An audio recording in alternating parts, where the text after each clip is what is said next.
Welcome to you, dear followers of the mystery novelist, wherever you were. We stopped last time when El Chapo tried to escape for the second time from prison, Altiplano prison, which is, the strongest prison in Mexico. And we arrived at a point where, in order for the GPS device to be smuggled and crossed from checkpoints with all the smoothness, El Chapo came up with the idea of putting the GPS device in the wristwatch. His wife brought it to him, and, well, indeed, the plan worked.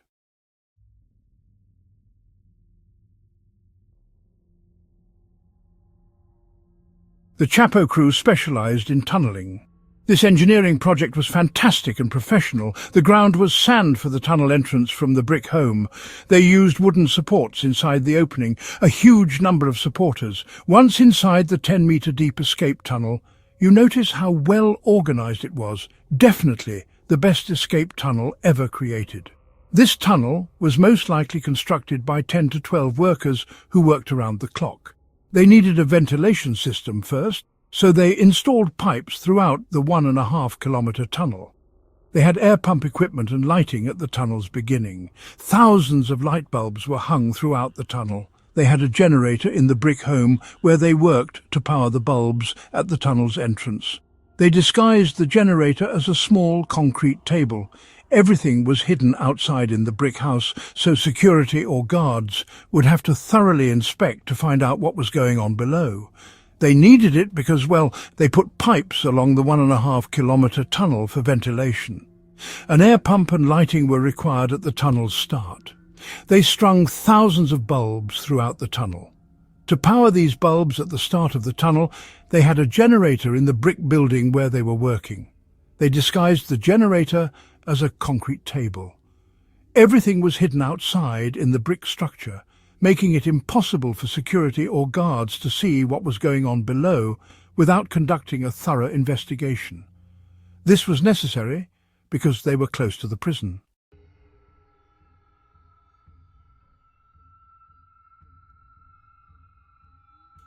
These massive operations excavated thousands of meters of ventilation pipes, lighting and tons of sand from beneath the prison. They secretly removed and disposed of them. It's insane, especially since they were 1.5 kilometers from the prison on flat terrain. It's amazing that no prison guard, particularly on the watchtowers, noticed them. The Chapo gang was thorough in their preparations. In addition, they built a railway track on the tunnel floor and mounted a modified mining cart on it, similar to a motorcycle frame. They intended to escape their boss on a motorcycle modified to transport sand from the tunnel. Throughout the digging, Chapo was concerned about being turned over to the United States. He frequently wrote to his soldiers, questioning why the process was taking so long. Always said, "Boss, it's hard. Completing this assignment requires planning and effort. We must do everything correctly and precisely."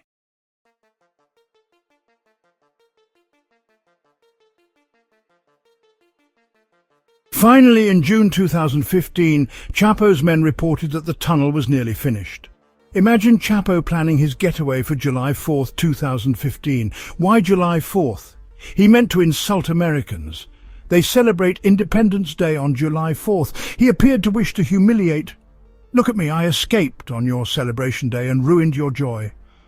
Chapo despised America despite the fact that it provided the majority of his income. He knew the United States wanted him and was constantly requesting his extradition from Mexico. He sought retribution. Sadly, his men failed.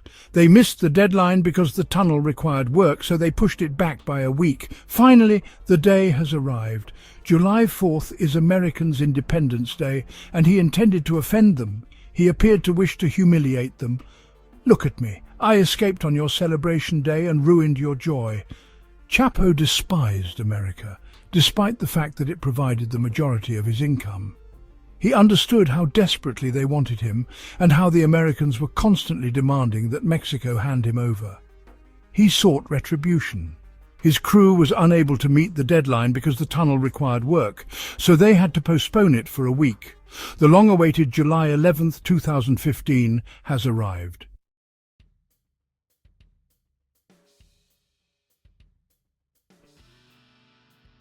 So, El Chapo escaped from prison on July 11th, 2015, after nearly a month behind bars. That night, he watched a comedy series on his small tablet.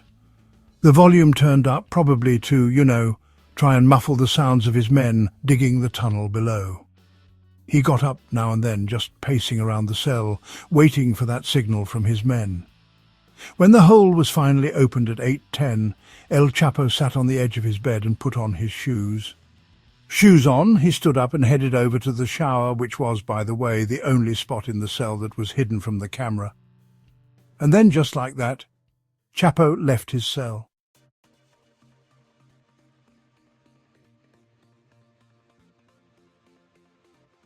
Chapo climbed down the ladder his men had set up for him and found his wife's brother waiting in the tunnel below. His wife's brother waved at the cart and invited him to hop on. Chapo, riding that classic little track cart or bike, sped through the tunnel to the other side. After climbing up the tower, he spotted a four-wheeled bicycle. He grabbed one of his soldiers and they made a run for it. Meanwhile, about 40 minutes later, the guards finally realized he was gone on the opposite side of the prison. They checked the surveillance cameras, saw Chapo was missing from his cell and rushed over to investigate. When they found the opening and the tunnel beneath the shower wall, they were completely stunned. They'd expected him to be hiding, not gone. Alarm sirens blared, putting the prison on high alert, but honestly, it was already too late. By then, Chapo was long gone.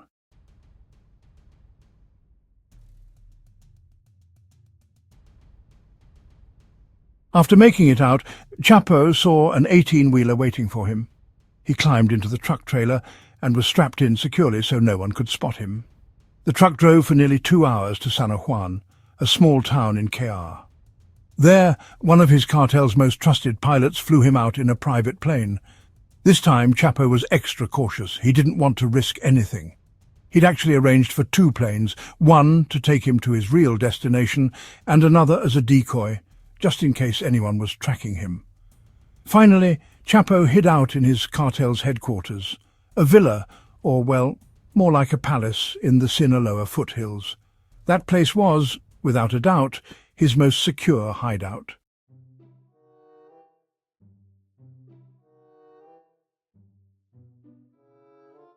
The Chapo's escape operation, which happened about a year ago, really embarrassed the Mexican government, They'd been boasting to the world about capturing him, calling it a major victory in the fight against drugs and crime.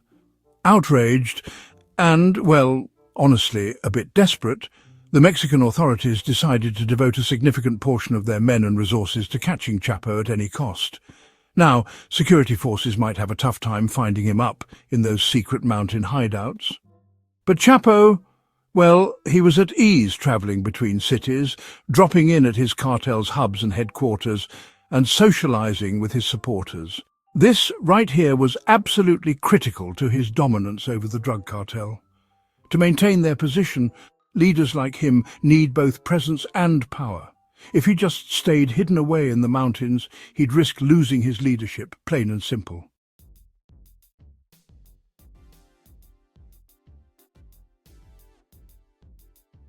So El Chapo would keep moving around, which actually made him a bit easier to track, especially since the Mexican authorities had some help from the Americans.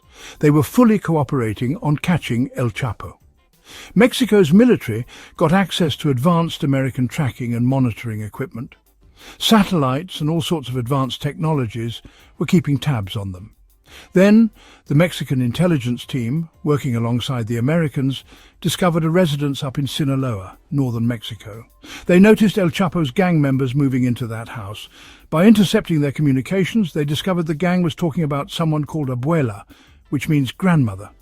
Things like, Abuela is coming, get ready, Abuela will arrive tomorrow, and so on. There was just no doubt they were using that nickname for someone important. The intelligence folks believed it was El Chapo himself. The very next day, a convoy of 3 cars with tinted windows rolled up. That kind of convoy, is only for someone really important and you couldn't see inside at all.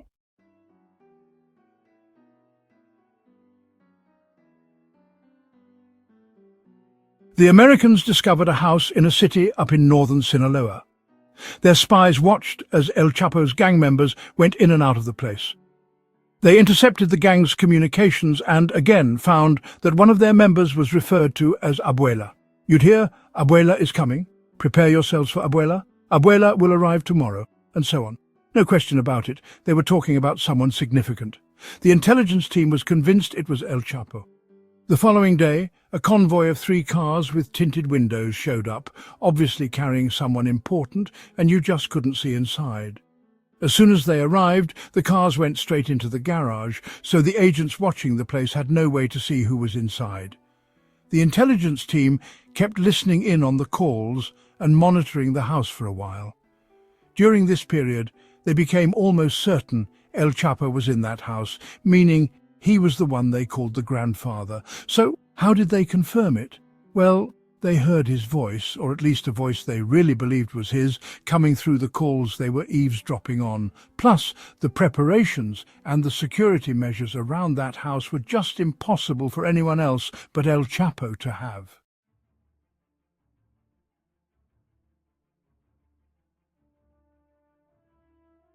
On the morning of January 8, 2016, just 6 months after El Chapo's escape, the Mexican forces decided to raid the house.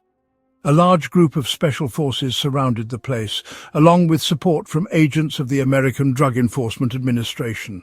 They stormed the house, and a bloody armed conflict ensued between them and El Chapo's followers. Now, there are videos documenting this raid, but I can't share them with you because, well, YouTube would cause us problems. Those who want to see them can search for them. They're clips filmed by cameras attached to the soldiers themselves, so you can see the conflict from their perspective as they exchanged gunfire with El Chapo's followers.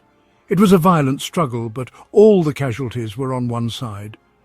Chapo's escape led the Mexican forces to decide to raid the house. A large group of special forces surrounded the place, along with support from agents of the American Drug Enforcement Administration. They stormed the house, and a bloody armed conflict ensued between them and Chapo's followers. There are videos documenting this raid, but I can't share them with you because YouTube would cause us problems. Those who want to see them can search for them. They're clips filmed by cameras mounted on the soldiers themselves, so you can see the conflict from their perspective as they exchanged gunfire with Chapo's followers. It was a violent struggle, but all the casualties were on the gang's side.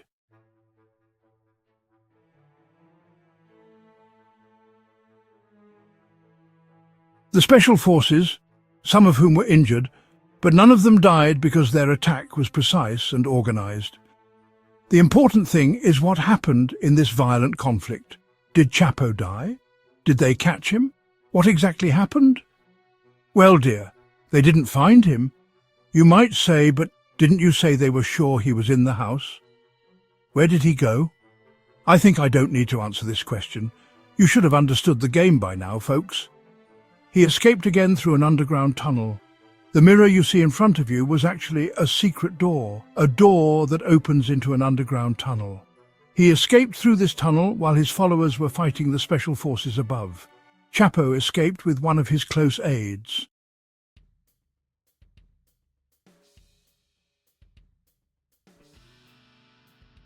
His close aides, when they emerged from the other end of the tunnel, stole a car from a person who was walking down the street, minding his own business. Poor guy, suddenly they jumped him, threw him out of his car, and took it as if they were playing GTA, man. But thank God, at least. Unfortunately for El Chapo, the security forces were not just surrounding the house, they were spread throughout the entire area.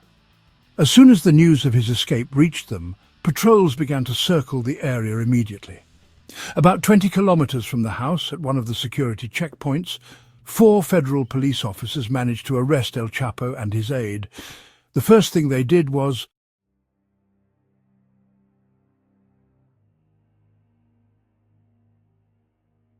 So he tried to bribe them, telling them to let him go and promising they'd see money and good fortune, as if he was, well, lending them his life. But unfortunately for him, these police officers were honourable and, they refused the bribe. The young man got angry, started cursing them and threatening them, saying, "You will all die, not just you, but your fathers, mothers, children, and everyone you love. I will take them, torture them, and kill them with my own hands." He was threatening like a madman, really, because he was hoping that his name would instill fear in their hearts and make them let him go. But the police, after taking his threats seriously and snapping his picture to send to their commander, well, fortunately their commander was not corrupt and wouldn't betray them. The commander called them and told them that special forces were on their way.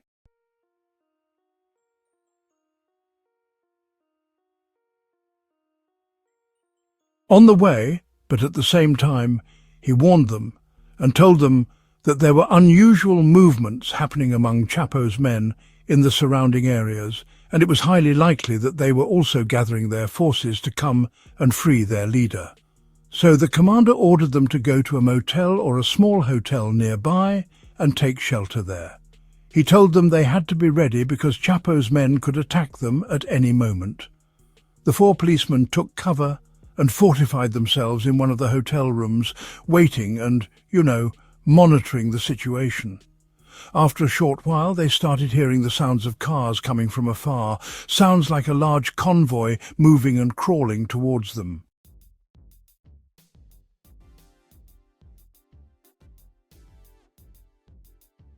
He smiled wickedly and said to the police, "Now you'll wish you had accepted my offer.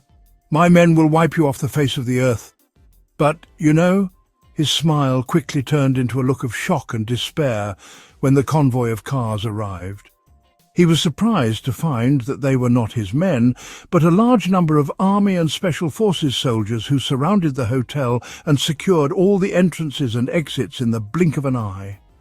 The Chapo men couldn't even think of getting close to the hotel after seeing the heavy presence of security forces in the area. Chapo was arrested for the 3rd time, and once again they took him to the same prison he escaped from, the Altiplano prison. But this time they had placed him under tighter surveillance.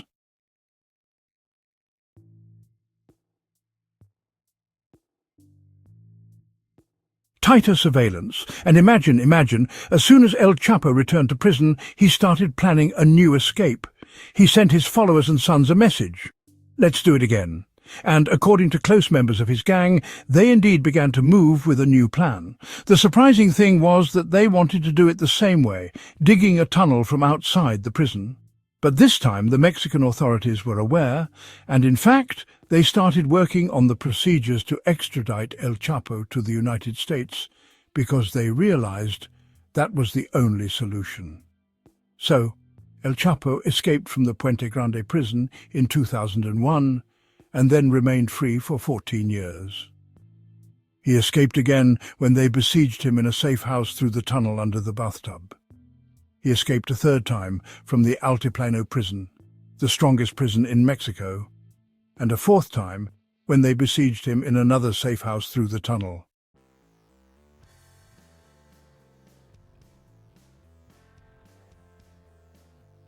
He was confused, looking left and right, asking the drug enforcement agents who had captured him, "Where am I?" They told him, "You are in New York." And there you can imagine the face of the strongest drug lord in history, with tears in his eyes. A historic scene, really. After that he was tried in the United States, and of course the trial lasted a long time with many details, a large number of witnesses and testimonies. In the end, he was sentenced in 2019 to life imprisonment plus 30 years. Currently, El Chapo is in a prison called ADX Florence Supermax, located in the state of Colorado, United States. This prison is classified as the strongest prison in all of America, where they place prisoners who are considered a danger even to other inmates. The safe house through the tunnel under the bathtub, and escaped a 3rd time from the Altiplano prison, the strongest prison in Mexico. He escaped a 4th time when they surrounded him in the 2nd safe house through the tunnel. He was confused, looking left and right, and asking the drug enforcement agents who had captured him, "Where am I?" They told him, "You are in New York." At that moment, you can imagine the face of the most powerful drug lord in history, tears in his eyes, a scene for the ages. After that, he was tried in America, and of course, the trial lasted for a long time, with many details and a large number of witnesses and testimonies. In the end, he was sentenced in 2019 to life in prison, plus 30 years. Currently, El Chapo is in a prison called ADX Florence Supermax, located in the state of Colorado, USA. This prison is classified as the strongest prison in all of America, housing inmates who are considered dangerous even to other inmates.